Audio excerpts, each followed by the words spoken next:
जय हिंद प्यारे साथियों, आज हम फिर अपने एक नई क्लास की शुरुआत करते हैं। और नई क्लास में जो है अपना पार्ट सेकंड जो है फोर्स का, क्या है प्यारे साथी, फोर्स का पार्ट सेकंड है। ठीक है, फोर्स और मोशन का पार्ट सेकंड आज हम शुरुआत करते हैं। हमने इसके पार्ट फर्स्ट में जो है 60 क्वेश्चन तक यानी कि 59 क्वेश्चन तक कर लिया था। आज हम इसके सेकंड पार्ट की बात करते हैं। और मैंने आपको पहले ही बताया है, ये बहुत ही इम्पॉर्टेंट टॉपिक है। यहाँ से आपके साइंस के क्वेश्चन जिस भी एग्जाम में आते हैं वहाँ में क्वेश्चन ये श्योर है आते ही हैं। ठीक है, तो आप लोगों की प्लेलिस्ट भी तैयार हो गई, लूसेंट की प्लेलिस्ट तैयार हो गई है। ठीक है, और साइंस की प्लेलिस्ट तैयार हो गई है। तो जितने भी साथी नए जुड़ रहे हैं वो प्लेलिस्ट को देखते रहेंगे। ठीक है, जो क्लास से उनकी छूट चुकी हैं वो जाके प्लेलिस्ट में ढूंढ लेंगे। ठीक है, तो धीरे धीरे क्लासें आपकी जो है कंटिन्यू हो चुकी हैं। तो अब सारी क्लासें आपकी स्टैटिक की, जीएस की और साइंस की, ठीक है, मैथ की और उसके बाद रीजनिंग की क्लासें जो है कंटिन्यू रहेंगी। ठीक है, तो आज हम पार्ट सेकंड की बात करते हैं। ठीक है, मोशन के पार्ट सेकंड की बात करते हैं। और चलिए फिर हम बिना देरी किए हुए क्वेश्चन की अपनी शुरुआत करते हैं। तो आप लोगों को फ्री ऑफ कॉस्ट जब ये कंटेंट मिल रहा है दोस्तों, तो आप लोग इसे ज़्यादा से ज़्यादा लोगों के पास शेयर कीजिए और अपने मित्रों के पास जो है, ठीक है, अगर चैनल पर नहीं है तो चैनल को जो है सब्सक्राइब कर लें और बेल आइकन को पुश कर लें। ठीक है, तो चलिए बिना कोई देरी किए हुए अपने 60 नंबर क्वेश्चन की शुरुआत करते हैं। तो 60 नंबर क्वेश्चन हमारा क्या कह रहा है कि क्या कह रहा है, एक वस्तु स्थिर संतुलन में कब होगी? तो विश्राम में, वृत्तीय पथ पर, गतिमान, एक समान वेग में, उच्च गति के साथ त्वरित। अगर किसी भी साथी को जो है क्वेश्चन का आंसर पता है तो वह कमेंट बॉक्स में कमेंट जरूर करते रहेंगे। ठीक है, तो आप लोग बताइएगा इसका राइट आंसर क्या है। तो इसका राइट आंसर देखिए क्या होगा, ऑप्शन ए, यानी कि विश्राम अवस्था में वस्तु जो है स्थिर संतुलन में होगी। ठीक है, चलिए आगे बात करते हैं क्वेश्चन नंबर 61 की। 61 क्या कह रहा है? क्वेश्चन 61 कह रहा है, न्यूटन के प्रथम नियम को किस नाम से जाना जाता है? यानी कि ये इंपॉर्टेंट क्वेश्चन है और आपके एग्जाम में आया हुआ क्वेश्चन है। ठीक है, तो न्यूटन का प्रथम नियम किस नाम से जाना जाता है? घर्षण का नियम, या संवेग का नियम, या जड़त्व का नियम, या गति का नियम? तो न्यूटन का प्रथम नियम किस नियम से जाना जाता है? वो जड़त्व का नियम कहलाता है। ठीक है, चलिए आगे बात करते हैं क्वेश्चन नंबर 62 की। प्रक्षेप का पथ डट डट यानी कि इसका कहलाता है। तो प्रक्षेप का पथ कैसे होता है? परवलयाकार होता है। ठीक है, आप लोगों ने एक ऐसे देखा होगा कि, एक मिनट, ऐसे कोई समकोण है बना हुआ है, तो इस पर कोई, जैसे यहाँ से कोई एक व्यक्ति है तो यहाँ से पत्थर फेंकता है, तो ये इसी का आकार का ये होता है प्रक्षेप। क्या होता है? कोई एक व्यक्ति है, पत्थर फेंक रहा है यहाँ पर, ठीक है, तो पत्थर यहाँ से होकर यहाँ बी तक आया, तो ये किस आकार का हुआ? ये परवलयाकार का हो गया। ठीक है, तो यही पूछ रहा है क्वेश्चन कि प्रक्षेप का पथ कैसा होता है? प्रक्षेप का पथ जो है परवलयाकार होता है। ठीक है, प्रक्षेप वक्र के आकार का होता है। ठीक है, चलिए आगे बात करते हैं क्वेश्चन नंबर 63 की। तो प्रक्षेप गति में क्षैतिज सतह के साथ बृहद कोण कौन बनाता है? तो बृहद कोण जो है उच्च प्रक्षेप वक्र बनाते हैं। ठीक है, चलिए आगे बात करते हैं क्वेश्चन नंबर 64 की। तो 64 कह रहा है, रेल की गति किस गति का उदाहरण है? रेल की गति जो है रूपांतरित गति का उदाहरण है। ऑप्शन डी राइट आंसर हो जाएगा। ठीक है प्यारे मित्र, चलिए आगे बात करते हैं क्वेश्चन नंबर 65 की। 65 कह रहा है, जब दो बलों का परिणाम में समान विपरीत दिशा और सीधी दूरी लंबवत समानुपाती विस्थापन होता है तो बलों में डॉट डॉट होता है। तो क्या होता है? आबंध होता है, या युग्म बंधन होता है, या समरूप या जोड़ा होता है, या युगल होता है? तो इसका जो राइट आंसर हो जाएगा वो हो जाएगा युग्म या बंधन। ठीक है, चलिए नेक्स्ट क्वेश्चन की बात करते हैं।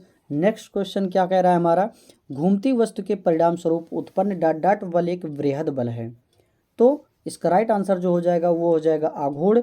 ठीक है, चलिए नेक्स्ट क्वेश्चन की बात करते हैं। नेक्स्ट क्वेश्चन क्या कह रहा है हमारा, यदि वस्तु विशुद्ध घूर्णन गति से गतिशील हो और वस्तु का प्रत्येक भाग वृत्त में गोल घूमता है, जिस लाइन पर केंद्र निर्धारित होगा वह क्या कहलाएगा? तो जिस लाइन पर वह यानी कि घूमता रहेगा वो क्या कहलाएगा? वो कहलाएगा घूर्णन रेखा कहलाएगी। ठीक है, चलिए आगे बात करते हैं क्वेश्चन नंबर नेक्स्ट की क्वेश्चन नेक्स्ट क्या कह रहा है, किसी वस्तु का द्रव्यमान होता है, तो किसी वस्तु का द्रव्यमान क्या होता है, प्रत्येक स्थान पर समान होता है। तो किसी वस्तु का द्रव्यमान क्या होगा, वो प्रत्येक स्थान पर वो समान होगा। ठीक है, जैसे ये प्लेस ए है, ठीक है, ये प्लेस ए है, ये प्लेस बी है। तो जो द्रव्यमान यानी कि जैसे यहाँ पे किसी वस्तु का द्रव्यमान 9 kg है, तो वही जो है और जो प्लेस बी होगा वहाँ पर भी 9 kg ही रहेगा, ना कि यहाँ पे 9 kg है तो यहाँ पे 10 kg होगा, तो ये 10 kg नहीं होगा। इसलिए इसका राइट आंसर जो हो जाएगा, प्रत्येक स्थान पर किसी वस्तु का द्रव्यमान जो है वो समान होता है। ठीक है, चलिए आगे बात करते हैं, क्वेश्चन नंबर सेकंड इस नेक्स्ट की बात करते हैं। तो नेक्स्ट क्या रहा है, आघूर्ण की एसआई यूनिट क्या है, तो यस आघूर्ण की एसआई यूनिट क्या होती है, न्यूटन मीटर होती है। ठीक है, आप लोग कमेंट बॉक्स में कमेंट करेंगे कि यानी कि फोर्स का फार्मूला क्या होता है, एफ बराबर क्या होता है। ठीक है, आप लोग इसे कमेंट करेंगे, तो कमेंट करेंगे, अभी मैं नहीं बताऊंगा कि एफ बराबर क्या होता है, तो बल बराबर क्या होता है आप लोग कमेंट बॉक्स में कमेंट करेंगे। ठीक है, ताकि मैं इससे अभी एक न्यूमेरिकल है तो मैं उस न्यूमेरिकल को ज़रूर कराऊंगा, ताकि आप लोगों को जो है ये न्यूमेरिकल कंठस्थ हो जाए। ठीक है, चलिए आगे बात करते हैं क्वेश्चन नंबर नेक्स्ट की। तो यदि एक वस्तु वृत्ताकार गति के साथ एक समान गति से गतिशील है तो डॉट डॉट होगा, इसका त्वरण बढ़ता है, इसका त्वरण शून्य होता है, इसका वेग परिवर्तित होता रहता है, इसका वेग एक समान है, तो इसका वेग परिवर्तित होता रहता है। ठीक है, चलिए आगे बात करते हैं क्वेश्चन नंबर 71 की। 71 कह रहा है प्रक्षेप गति में कुल उड़ान समय है, प्रक्षेप गति में कुल उड़ान समय क्या होती है, महत्तम ऊंचाई प्राप्ति में लगे समय का दोगुना। ठीक है, यही इसका समय हो जाएगा, टी बराबर हो जाएगा यानी कि 2h के। ठीक है, क्या हो जाएगा, टी बराबर 2h के। ठीक है, चलिए आगे बात करते हैं, टॉर्क या जिसे बोलते हैं आघूर्ण की दिशा क्या है, तो आघूर्ण की दिशा क्या होती है, आरोपित बल की दिशा में लंबवत होती हैं। ठीक है, चलिए आगे नेक्स्ट क्वेश्चन की बात करते हैं। नेक्स्ट क्वेश्चन क्या रहा है कि एक तोप का गोला दागा जाता है, गोले की गति डॉट डॉट का उदाहरण है, तो गोले की गति प्रक्षेप गति कहलाती है। आप लोगों को कभी आप लोग तोप को दागते हुए देखे होंगे मूवी वगैरह में, तो वहाँ पे क्या होता है कि बिंदु ए से कोई तोप दागा जाता है, जाके कहाँ गिरता है, जैसे कि इंडिया से यानी कि तोप दागा गया, जाके कहाँ पे गिरा, पाकिस्तान में जाके जब गिरेगा तो वही क्या होती है, ये गति क्या होगी, ये देखिए परवलयाकार के आकार की गति होगी कि नहीं होगी, है ना। तो प्रक्षेप गति का जो है ये उदाहरण बनता है गोला दागने का। ठीक है, चलिए जैसे बॉल जब हम फेंकते हैं, बॉल ऊपर की तरफ जब हम बॉल फेंकते हैं तो वो जाके किसी के जब गिरती है जाके, तो वहाँ पे ये भी एक वो प्रक्षेप की गति का जो है एक आकार बनाती है, वो भी प्रक्षेप गति कहलाती है। ठीक है, नेक्स्ट क्वेश्चन की बात करते हैं। ठीक है, तैरती वस्तु पर लगा ऊर्ध्वमुखी बल क्या कहलाता है, तो तैरती वस्तु पर बल लगा जो है उत्प्लावन बल कहलाता है। जैसे कि ये तल है वाटर का, तो यहाँ पे कोई वस्तु क्या होती है, ये तैरती रहती है, नाव तैरती रहती है, तो उस पर कौन सा बल कार्य करता है, उत्प्लावन बल कार्य करता है। ठीक है, ऊपर से। ठीक है, चलिए आगे बात करते हैं क्वेश्चन नेक्स्ट की। तो नेक्स्ट क्वेश्चन क्या करें, जब एक बस को अचानक से चलाया जाता है तो बस में बैठे यात्री पीछे की ओर झुक जाते हैं, यह घटना उदाहरण है। देखिए आप लोग कभी कभी महसूस किए होंगे कि जब कभी आप लोगों ने यात्रा किया है ट्रेन में, बस में, ऑटो में, तो आप लोग जब कभी देखिए अचानक से रुकती है, जब वो वाहन जब रुकता है तो वहाँ पे हम क्या हो जाते हैं, वो यानी कि पीछे की ओर थोड़ा हो जाते हैं, बैठा हुआ जो यात्री यानी कि आप सब जो है क्या हो जाते हैं, पीछे हो जाते हैं। तो क्यों, ये जो है विराम का जड़त्व होता है। विराम का जड़त्व, अब हम समझते हैं विराम का जड़त्व क्या होता है। विराम का जड़त्व वह होता है, देखिए हमारी बॉडी क्या है, स्थिर में है, और वाहन गति में है, तो वह जब स्थिर में आता है तो उसका क्या करता है, यानी कि स्थिर, और एक जो है, एक तो बॉडी हमारी स्थिर में है और वाहन गतिशील में, तो इस दोनों पे विपरीत हो जाते हैं, विपरीत यानी कि कार्यरत होते हैं, तो वहाँ पे जो है जो हमारी बॉडी होती है वो भी क्या हो जाती है, वो भी रन करने लगती है। ठीक है, इसलिए हम पीछे झुक जाते हैं। ठीक है, ये क्या हो जाएगा यहाँ पे 75 का जड़त्व का नियम यानी कि विराम जड़त्व हो जाएगा। चलिए आगे बात करते हैं 76 की। 76 कह रहा है निम्नलिखित में से कौन सी राशि जड़ता की मापक इकाई है? तो जड़ता की मापक इकाई जो है द्रव्यमान होती है। ठीक है, चलिए आगे बात करते हैं क्वेश्चन 77 की। तो 77 कह रहा है कि निम्नलिखित घर्षण बल को क्या कम करता है? तो घर्षण बल को कम करने के लिए क्या किया जाता है? जैसे कि सतह की चिकनाहट की जाती है, स्नेहक का उपयोग, निम्न संपर्कीय क्षेत्र। तो यहाँ पे तीनों ऑप्शन आपके जो है सही हो जाएंगे, यानी कि ऑप्शन डी आपका राइट आंसर हो जाएगा। ठीक है, चलिए आगे बात करते हैं क्वेश्चन 78 की। तो क्रिया और प्रतिक्रिया, ये क्रिया और प्रतिक्रिया क्या होती हैं? समान परिमाण वाले होते हैं। क्रिया प्रतिक्रिया क्या होती है? वो समान परिमाण वाले होते हैं। ठीक है, चलिए ये सब तो बहुत ईजी क्वेश्चन है, बिना देरी किए हुए हम इसमें जो है आगे बढ़ते हैं। तो जड़त्व का नियम क्या कहलाता है? जड़त्व का नियम जो है क्या कहलाता है? जड़त्व का नियम कहलाता है न्यूटन का गति का पहला नियम कहलाता है।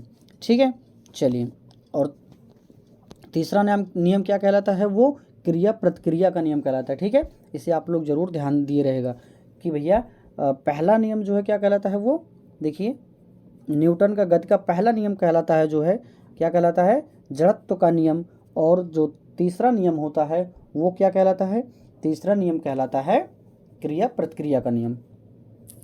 ठीक है, चलिए क्वेश्चन नंबर 80 की बात करते हैं। 80 क्या कह रहा है? गति का नियम किस वैज्ञानिक ने दिया? तो गति का नियम न्यूटन ने दिया था।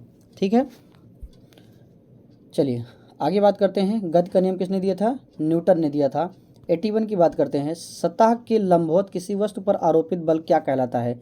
तो सतह के लंबवत किसी वस्तु पर आरोपित बल क्या कहलाता है? वो धक्का कहलाता है। चलिए नेक्स्ट क्वेश्चन की बात करते हैं। नेक्स्ट क्वेश्चन कह रहा है किसी वस्तु की गतिशीलता में परिवर्तन बदलाव के लिए कौन सा संपर्क बल उत्तरदायी है? चुंबकीय बल, घर्षण बल, पेशीय बल या स्थिर विद्युत बल? तो इसका जो राइट आंसर हो जाएगा वो हो जाएगा घर्षण बल। ठीक है, ऑप्शन बी राइट आंसर हो जाएगा। चलिए आगे बात करते हैं। बल की यसाई इकाई क्या है? बल की यसाई इकाई क्या है? न्यूटन। और अभी आप लोगों ने न्यूटन के ऊपर ही आप लोगों ने ध्यान दिया कि गति की खोज किसने की थी? तो गति की खोज भी न्यूटन महाराज ने की थी। ठीक है, ठीक है, यसाई इकाई, ये इंपॉर्टेंट क्वेश्चन है। चलिए आगे बात करते हैं क्वेश्चन नंबर 84 की। तो 84 कह रहा है किसी वस्तु के लिए गैलीलियो के नियम का अन्य नाम क्या है? किसी वस्तु के लिए गैलीलियो का अन्य नियम, देखिए अभी आप लोगों ने आप लोगों को मैंने बताया कि गति का प्रथम नियम। ठीक है, गति का नियम, तो गैलीलियो का जो नियम कहलाता है वो गति का नियम कहलाता है। और गैलीलियो यानी कि जो नियम दिए थे, कितने दिए थे? यानी कि किसी वस्तु के गैलीलियो के नियम का अन्य नाम क्या है? तो गैलीलियो का नियम का क्या कह रहा है? गैलीलियो के नियम को कहते हैं गति का नियम। ठीक है, और न्यूटन के जो नियम को कहते हैं न्यूटन का प्रथम नियम, सेकंड नियम और द्वितीय नियम। ठीक है, न्यूटन के प्रथम नियम को क्या कहते हैं? जड़त्व का नियम। और न्यूटन के थर्ड नियम को क्या कहते हैं? क्रिया और प्रतिक्रिया का नियम। और न्यूटन का जो सेकंड नियम होता है उससे हमारा क्या होता है? F बराबर जो है F बराबर ma का फार्मूला निकलता है। ठीक है, चलिए आगे बात करते हैं क्वेश्चन नंबर 86 की। 86 कह रहा है विज्ञान में किसी वस्तु को धक्का देना या खिंचाव कहलाता है, क्या कहलाता है? बल। जब किसी, देखिए टेबल पर कोई बुक रखी है, उसे हम धक्का देते हैं या उसे अपने तरफ खींचते हैं तो उसमें कुछ ना कुछ हमें फोर्स लगाना पड़ता है। ठीक है, अपने तरफ से कुछ मेहनत करनी पड़ती है, तो वही मेहनत जो होती है वो क्या कहलाता है? वही बल कहलाता है। ठीक है, चलिए आगे बात करते हैं क्वेश्चन 87 की। अस्थिर घर्षण स्थिर घर्षण से डाट होता है, दुगना होता है, समान होता है या अधिक होता है या कम होता है? तो क्या होता है? इसका राइट आंसर हो जाएगा कम होता है। ठीक है, चलिए आगे बात करते हैं। गुणात्मक रूप में स्थिर वस्तु के विश्राम में रहने की प्रवृत्ति अथवा एक समान वेग में गतिशील रहने की प्रवृत्ति कहलाती है। तो क्या कहलाती है? जड़त्व कहलाती है। यानी कि गुणात्मक रूप में स्थिर वस्तु के विश्राम में रहने की प्रवृत्ति या एक समान गतिशील रहने की प्रवृत्ति क्या कहलाती है? जड़त्व कहलाती है। ठीक है, चलिए अगला क्वेश्चन क्या है? अगला क्वेश्चन एक न्यूमेरिकल है, तो देख लेते हैं अगला क्वेश्चन भी। यदि किसी वस्तु का द्रव्यमान 60 kg यानी कि m बराबर जो है 60 kg दिया गया है, और तो इसका चंद्रमा पर भार क्या होगा? देखिए किसी भी वस्तु का जो चंद्रमा पर भार होता है वो 1/6 होता है। कितना होता है? उस वस्तु के यानी कि गुरुत्वीय त्वरण के 1/6 होता है। ठीक है, तो यहाँ पे एक फार्मूला लगाएंगे, F बराबर mg। जी का मान हम यहाँ पे 9.8 रखेंगे। ठीक है, तो तो यहाँ पे जी का मान क्या रखेंगे 9.8 रखेंगे और इसका क्या क्या कर देंगे, ये पृथ्वी पर, जैसे कि ये कहाँ पूछ रहा है, ये चंद्रमा पर पूछ रहा है, तो यहाँ पे हम लिख लेंगे कि चंद्रमा पर भार, एक मिनट, चंद्रमा पर भार क्या हो जाएगा, F बराबर mg/6 के। ठीक है, तो एक बार इसे डिलीट करते हैं, तो F बराबर mg/6 के।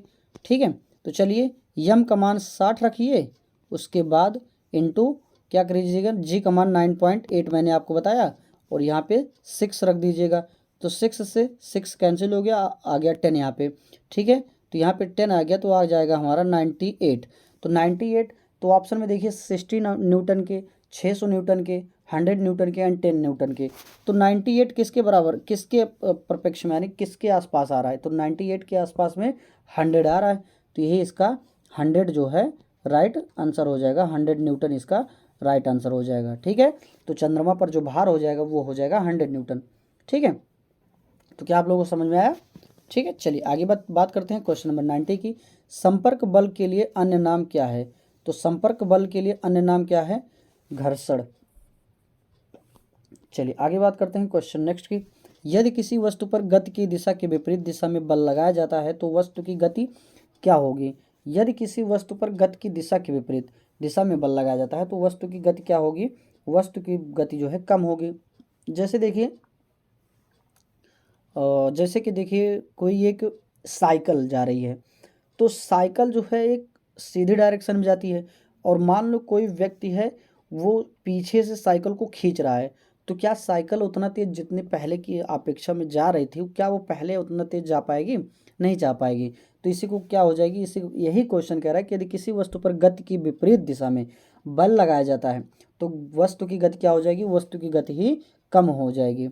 ठीक है, चलिए आगे बात करते हैं। त्वरण की एसआई इकाई पूछ रहा है, तो त्वरण की एसआई इकाई होती है मीटर प्रति सेकंड होती है। क्या होती है? मीटर प्रति सेकंड। ठीक है, मीटर प्रति सेकंड का स्क्वायर। ठीक है, चलिए आगे बात करते हैं क्वेश्चन 93 की।